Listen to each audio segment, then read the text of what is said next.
प्रसिद्ध कीर्तनकार निवृत्ती देशमुख इंदुरीकर महाराज यांच्या कन्या चिरंजीव सौभाग्यवती कुमारी ज्ञानेश्वरी यांचा विवाह सोहळा श्री सुनील चिलप यांचे सुपुत्र चिरंजीव साहिल यांच्यासोबत मोठ्या थाटामाटात पार पडला।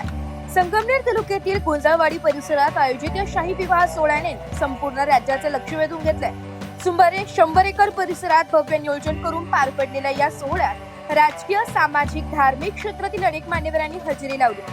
विशेष म्हणजे राज्याचे मुख्यमंत्री देवेंद्र फडणवीस आणि उपमुख्यमंत्री एकनाथ शिंदे यांनीही उपस्थित राहून वधूवरांना शुभेच्छा दिल्या। या विवाह सोहळ्याला विविध क्षेत्रातील दिग्गज नेत्यांचा हजारो भाविक आणि नागरिक उपस्थित होते। उत्कृष्ट नियोजन, भव्य सजावट आणि पारंपरिक पद्धतीने पार पडलेली विधी यामुळे हा विवाह सोहळा विशेष ठरला। नवदाम्पत्यांच्या आयुष्यात प्रेम, विश्वास आणि आनंदाची अखंड साथ लाभो, तसेच त्यांच्या सहजीवनाचा प्रत्येक क्षण सुख समृद्धीने उजळू अशा शुभेच्छा उपस्थित पाहुण्यांनी व्यक्त केल्या। ब्युरो रिपोर्ट, नाशिक लोकशाही न्यूज, नाशिक।